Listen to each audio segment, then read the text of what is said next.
Hey, I've been seeing in the side chats and on live streams lately that people talk about the Floyd Rose and whether they like it or not, or if it stays in tune or not. I've had a Floyd Rose since 1985 or 6 on a BC Rich that I bought. I've had some since then. This guitar is not that old, but this has a Floyd Rose on it. And the thing about it is you gotta have that bridge level with the body or level with the strings going to the neck.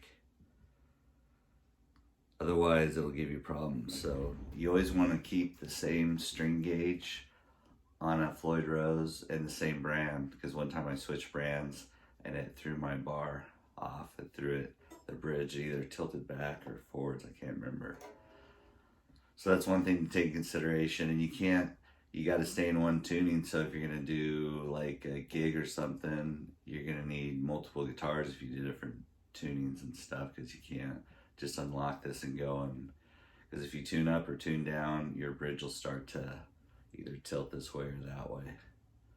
And then there's other problems too, that when I first got one, and believe me, like when I first got a guitar with the Floyd Rose on it, it took us, the first time I took it to a practice, it took me probably 2 hours to get that thing in tune, just because I didn't know how it worked, you know. And it's one thing that you just learn now to, you tune up and keep tuning up until finally that bar and everything stabilizes. So, you know, it seems like when you get everything in tune, you go back to the low E, then it's low and you got to tune it back up. Well, as soon as you keep tuning, it keeps bringing this bar up until you're finally tuned and everything's set right.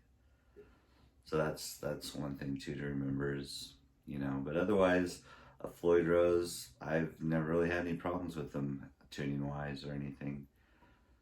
So, you know, I wouldn't, if it was a new guitar player, I wouldn't go out and buy a Floyd Rose. I think I'd learn with a hardtail or something first that, you know, something that's, and another thing too is, if you're gonna have a Floyd, just my opinion, but I'd have it floating, you know, so you can lift up on a note or dive bomb, you know. So I can show you the springs in the back too, how that works here. I'll go and take this plate off here. There's a claw back there that's what you need to adjust if you're gonna change strings or tunings. Or now if you stay in the same brand of, like I use Ernie Ball Super Slinky 9 through 42s, you won't have any problems. Once you put new strings on, this will all go back to where it should be. So it's not like you have to set it up every time. But now if you change to a different gauge or a different brand, you might have to adjust the claw in the back, or to get this bridge again, like I said, you want it to level. I don't know if you can tell that with mine. I'll show a better picture of it. All right, take this back off and show the inside. The bridge has to be totally level with the guitar. Like so, right in here has to be totally level. It can't be tilted or tilted that way.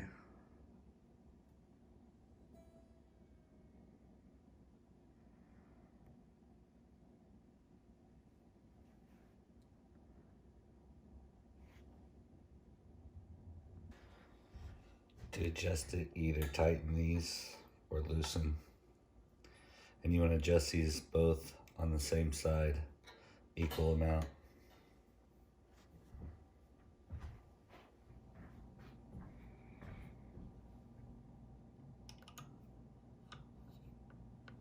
Now if you have a problem with your string going sharp when you lock down the retainer here, that's usually because the string is not resting on the front side of the nut there. Like in this instance, you can see where the string can be pushed down. So that'll stretch it when you lock the retainer down and causing your string to go sharp. Otherwise, you see some guitars have string retainers on there to bring that angle of that string down, so when you lock it down it won't go sharp, because that'll drive you nuts too.